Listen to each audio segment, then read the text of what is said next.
مجھے تو ریلیف ملنی چاہیے, میرے تو کمر میں درد ہے, مجھے تو بیک پین کا مسئلہ ہے, میرے تو جوڑوں کا مسئلہ ہے, گھٹنوں میں تو جوڑ ہی ختم ہو گئے, گھٹنوں کے غدود ختم ہو گئے, تو روغن ختم ہو گئے, پتہ نہیں کیا کیا ہو گیا, صرف اور صرف کس لیے؟ ماہ رمضان کے روزے رکھنے کے لیے, ماہ رمضان کے اندر نمازیں پڑھنے کے لیے, عبادتیں کرنے کے لیے. دوسری تمام جگہوں پہ کہیں کھڑے کھڑے کھانے کا اگر ہو تو مطلب 45 دن سے سب کھائیں گے کھڑے کھڑے, ہے نا. کئی ایسے شادی ہال ہے جہاں بیٹھنے کا نظام ہی نہیں ہوتا, وہاں پر ہے سسٹم ہی کھڑے رہ کر کھانا کھانے, زمین پہ تو بیٹھے گا نہیں وہاں بدولت.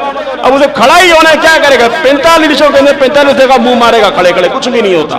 لیکن ماہ رمضان کے اندر جہاں پر کھڑے رہ کر نماز پڑھنے کی بات آتی ہے, قیام کی بات آتی ہے, رکوع سجود کی بات آتی ہے, وہاں پر ہیلے بہانے ڈھونڈتے ہیں کہ مجھے کوئی ہیلا مل جائے, مجھے کوئی بہانہ مل جائے, مجھے کوئی وسیلہ مل جائے, بس مجھے یہ آسانی مل جائے کہ مجھے کوئی مولانا بتا دے کہ نہیں آپ کے لیے بیٹھ کر نماز پڑھنا جائز ہے. یقین کریں آپ. تو اس طرح کے معاملات کے جب کہ پیارے آقا صلی اللہ تعالی علیہ وسلم ماہ شعبان سے روزے رکھا کرتے تھے, کثرت کے ساتھ روزے رکھا کرتے تھے, اور اتنے روزے رکھتے تھے کہ ماہ رمضان سے ان روزوں کو ملا دیا کرتے تھے. اب شعبان کے روزے تو گویا رکھنا دور کی بات ہے, ماہ رمضان کے روزوں کا ہمارے یہاں فقدان ہے. ایک نوجوانوں کی بڑی تعداد ہے جو ماہ رمضان میں بھی روزے نہیں رکھتے. کئی ایسے ہوٹل ہیں جو یقین کریں ماہ رمضان سے کے علاوہ سے رمضان میں زیادہ چلتے ہیں. کئی ایسے ہوٹل ہیں, آلو پاپڑ والے ہو گئے, چپس والے ہو گئے, رول سموسے والے ہو گئے, نارمل دنوں میں اگر 12 بجے لگاتے ہوں گے تو رمضان میں وہ صبح 9 بجے لگا کے بیٹھ جاتے ہیں. وجہ کیا ہوتی ہے کہ گھر میں سب نے روزہ رکھا ہے, گھر والوں نے سحری نہیں بنائی, مجھے کچھ تو چاہیے نا ڈھونسنے کے لیے, اب مجھے کیا کرنا ہے, جانا ہے مجھے کہیں نہ کوئی مل جائے راستے کے اندر. پھر وہ کیا کوالٹی, تو کیا وہ مطلب ہے کہ خراب مال تو خراب تیل, تو کیا صفائی تو کیا ستھرائی, پھر کچھ بھی نہیں. بلکہ ایک بڑی تعداد ہے ہمارے یہاں. وجہ کیا بولتے کہ ہم سے روزے ہی رکھے جاتے. ہمارا کام بڑی محنت کا ہے, بڑی مشقت کا ہمارا کام ہے, بس وقت ہمارا دھوپ کا کام ہے, ہمارا کام کھڑے رہنے کا ہے, ہم تو بیٹھ بھی نہیں سکتے ہیں. یقین کریں شاید کوئی ایسا ظالم سیٹ, کوئی بھی ایسا آنر نہیں ہوگا جو بولے کہ یار نہیں تمہیں بیٹھنے کی اجازت نہیں ہے. تو دوسرے سارے کام کے لیے بتا بیٹھ سکتا ہے, تو کیا تھوڑی دیر ماہ رمضان میں روزوں کے اندر نہیں بیٹھ سکتا؟ تو یہ فقط کیا ہوتا ہے, ہیلا بہانہ ہے. تو شیطان ہم سے فٹ بال کی طرح کھیل رہا ہے, ہم سے جو مرضی ہم سارے کاموں کروا لیتا ہے ہم سے, وہ اپنی مرضی کے سارے کام. یہ بھی شیطان کا وار ہے نا کہ یار تو تیری عمر بڑی ہو گئی, تجھے شوگر ہے, تو پیشنٹ ہے, تجھے بھوک لگتی ہے, تجھے پیاس لگتی ہے, گھنٹے گھنٹے میں تجھے پیشاب آتی ہے, تو نہیں کر سکتا. یہ بھی شیطان کا وار ہے, بالکل کھلا شیطان کا وار ہے. جس پر ہمارا مسلمان کیا کٹ پتلی بنا ہوا ہے مسلمان. تو ماہ رمضان میں روزوں کی کثرت کرنی ہے, اور اس مرتبہ اس رمضان کو ایک یادگار رمضان بنانا ہے. کیسے بنانا ہے؟ پچھلے اگر رمضانوں کے اندر اگر ہم نے نمازوں کی پابندی نہیں ہوئی, تلاوت قرآن کی پابندی اگر نہیں ہوئی, روزوں کی پابندی نہیں ہوئی, ماہ رمضان میں بھی وہ سارے گناہ کرتے رہے جو علاوہ رمضان کے بھی ہم کرتے تھے, تو بالخصوص اس رمضان میں ہم نے نہیں کرنا. کیا پتہ زندگی کا آخری رمضان ہو, نہ جانے دوبارہ میں موقع ملے نہ ملے, عبادتوں کا موقع ملے نہ ملے, ریاضتوں کا موقع ملے نہ ملے, کچھ نہیں پتا. پیار اور محترم, ابھی شب برات ان قریب آنے والی ہے, ابھی غالباً کوئی منگل یا بدھ کی بڑی رات ہے. تو اس میں ہم نے اس رات اللہ تبارک و تعالیٰ بنو کلب کی بکریوں کی بالوں کی تعداد سے بھی زیادہ اللہ تعالیٰ گناہ گاروں کی بخشش فرما دیتا ہے. بنو کلب کی بکریوں کے بالوں کی تعداد سے بھی زیادہ. تو اس میں مطلب کیا بعید کہ ہمارے لیے بھی پتہ نہیں کیا لکھا جائے گا کہ اس سال مرنا ہے کہ نہیں مرنا. ہر چیز اللہ تبارک و تعالیٰ اس رات لکھ دیتا ہے, ہر چیز. کہ پورے سال کے ہمارے نامہ اعمال کے جو ہمارے رجسٹرڈ جو ہیں, وہ جو دفتر ہے ہمارے رجسٹرڈ ہیں, وہ سارے کے سارے رب عز و جل کی بارگاہ میں پیش ہونے ہیں کہ پورا سال ہم نے کیا کیا. اور پھر جیسے ہی مغرب کا ٹائم ہوگا تو مغرب کی نماز کے بعد نئے اعمال کا سلسلہ ہمارا شروع ہو جائے گا. تو شیخ طریقت امیر علیہ سنت ارشاد فرماتے کہ کیا ہی اچھی بات ہے کہ جب نامہ اعمال ہمارا شروع ہو, 14 رمضان جو آخری دن ہو نامہ اعمال کا, اس وقت بھی ہم روزے سے ہوں, مسجد کے اندر ہوں, نوافل ادا کر رہے ہوں, ذکر و درود میں مشغول ہوں, اور جیسے ہی مغرب کی نماز کے بعد دوبارہ جب نیا سال کا سلسلہ ہمارا شروع ہو جائے نامہ اعمال کا, تو اس وقت بھی مطلب حال یہ ہو کہ مسجد کے اندر ہوں, نوافل ادا کر رہے ہوں, تو یقیناً اللہ تبارک و تعالیٰ کی رحمت سے مطلب کوئی چیز بعید نہیں ہے.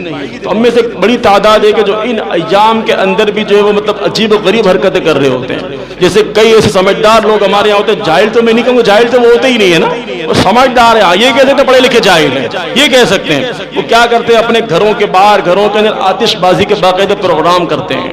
پوری رات آتش بازیاں چل رہی ہوتی ہے, مسجدوں کے باہر اندر یہاں ذکر و درود ہو رہا ہے, نوافل ادا کیے جا رہے ہیں, جماعتیں چل رہی ہوتی ہیں, محافل چل رہی ہوتی ہیں, دعائیں خیر چل رہا ہوتا ہے.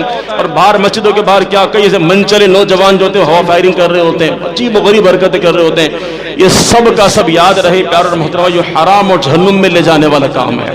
اگر گھر کے اندر اپنے بچوں کے لیے لا کے رکھے ہوئے ہیں، پیسے دیے ہوئے ہیں، اور کئی مطلب اس کے اندر میں مطلب جن کو میں نام سے جانتا ہوں، بڑے بڑے سیٹ ہیں وہ، کہ ان کی گاڑیوں کی ڈگیوں کے اندر 14 شعبان کی شب کو رات کو جو ہے وہ ٹھیک ٹھاک اس کے اندر مواد آتا ہے، اس طرح زہریلا مواد آتا ہے۔ کیا کرتے ہیں اپنے گھروں کے اندر پھر یہ سلسلہ کرتے ہیں، پھل جھڑیوں کا، بموں کا، آتش بازیوں کا، اور عجیب و غریب حرکتیں کر رہے ہوتے ہیں۔ اگر ہم میں سے کوئی ایسا ہے تو اسے معافی مانگنی چاہیے۔ اور اس کا نقصانات بھی پھر کتنے ہیں، اب اگلے دن سنیے گا کہ فلاں جگہ دھماکہ ہو گیا، فلاں جگہ یہ ہو گیا، فلاں جگہ یہ ہو گیا، آتش بازی میں آگ لگ گئی، گاڑی میں جو وہ بلاسٹ ہو گیا، فلاں جگہ آئل تھا تو آگ لگ گئی، گیس کے میٹر کے پاس بم چھوڑا کسی نے تو وہاں پر آگ لگ گئی۔ تو عجیب و غریب تماشے ہو رہے ہوتے ہیں ہمارے معاشرے کے اندر۔ اب بسا اوقات ہمارے بچوں کے لیے کھیل تماشا ہے، لیکن اس سے کئی زندگیاں بسا اوقات داؤ پر لگ جاتی ہیں، انسان زندگی سے ہاتھ دھو بیٹھ جاتا ہے۔ کئی مطلب اس طرح کے معاملات ہوتے ہیں ہمارے معاشرے کے اندر کہ جو اس رات ہمارے یہاں کیے جاتے ہیں، حالانکہ یہ تو وہ رات ہے برات۔ برات کا معنی کیا ہے؟ شب برات۔ ہم شاید یہ سمجھ رہے ہوتے ہیں کہ اس میں آگ جلانا ہے، پٹاخے پھوڑنے ہیں، نئے کپڑے پہننے ہیں، مسجد میں جانا، قبرستان جانا، سب رسمی ہے۔ یقین کریں وہ سنت مبارک ہے، لیکن سب ہمارے رسمیں ادا ہو رہی ہوتی ہیں۔ آج کل مطلب کل شاید میں کسی درزی سے ملا تھا، میں اس نے کہا کہ شعبان بھائی اس شب برات میں جو ہمارے عید سے زیادہ سلسلہ ہوتا ہے کپڑے سلوانے کا، ایک رسم بنی ہوئی ہے۔ حالانکہ اصل کیا تھا کہ اس رات اس دن جو ہوتا ہے اپنے جو مرحومین ہوتے ہیں ان کے ایصال ثواب کے لیے کپڑے دیے جائیں، ان کے ایصال ثواب کے لیے اس طرح سے باقاعدہ انتظام کیا جائے، کیونکہ وہ مردے جو ہوتے ہیں جو مر چکے ہوتے ہیں وہ تمہارے ایصال ثواب کے منتظر ہوتے ہیں۔ روایتوں میں آتا ہے کہ عصر کی نماز کے بعد کئی ایسے مردے ہوتے ہیں جو اپنی قبروں کے باہر بیٹھے ہوئے ہوتے ہیں، اور قبروں کے باہر بیٹھ کر ایصال ثواب کے منتظر ہوتے ہیں، انتظار کر رہے ہوتے ہیں۔ اور بندہ جس طرح ایصال ثواب کرتا ہے تو یہ قبروں کے اندر روایتوں میں آتا ہے کہ فرشتے سونے چاندی کے تشتوں کے اندر مردوں کو پیش کیا جاتا ہے، ایصال ثواب پیش کیا ہے۔ مقصد تو ہمارا ایصال ثواب ہے نا، تو اس کے اندر مطلب اچھے کام تو گزارے گا، بس اچھا سوٹ میں نے پہن لیا، نماز نہیں پڑھی میں نے، قبرستان چلا گیا، پھول کی تھیلی اٹھا لی، پانی کی تھیلی اٹھا لی، ڈال دی، نماز پھر بھی نہیں پڑھی، پھر کیا کیا پوری رات جی باہر بیٹھے، کئی مسجد میں تو اچھا اہتمام تھا کھانے کا، 4 جگہ ہم نے سرچ کیا، کھانے کا اچھا کہاں پر ہے، سحری کے لیے وہاں پہنچ گیا، روزہ پھر بھی نہیں رکھا۔ حالانکہ وہاں اعلان ہو رہا ہوتا ہے کہ جو روزہ رکھیں گے وہ سحری کریں گے، روزہ رکھیں گے وہ سحری کریں گے، لیکن وہ روزہ رکھنے والے بیچارے گھروں پہ پہنچتے ہیں، اور نہ رکھنے والے وہ چرچے والے سارے مسجد میں پہنچ جاتے ہیں کہ جی آج جو برات ہے مسجد کے اندر۔ یہ برات وہ برات نہیں ہے، شب برات ہے بھائی، یہ شب برات ہے۔ شب برات کا مطلب کیا ہوتا ہے؟ شب کا معنی ہوتا ہے رات، اور برات کا معنی ہوتا ہے چھٹکارا۔ علماء ارشاد فرماتے ہیں کہ شب برات کا معنی یہ ہوتا ہے کہ مسلمان جہنم کی آگ سے چھٹکارا پاتا ہے، یہ معنی ہے اس کا۔ کہ ہم آگ جلا کر، پھل جھڑیاں اڑا کر، بم پھاڑ کر، آتش بازی کر کے گویا کہ آگ سے چھٹکارے والی رات کے دن ہم گویا کہ اپنے لیے آگ جمع کر رہے ہوتے ہیں۔ تو خدا را اس دن جو کرنے والے کام ہے نا وہ کیجیے، باقی نہ کرنے والے سارے کام خود ہی ختم ہو جائیں گے۔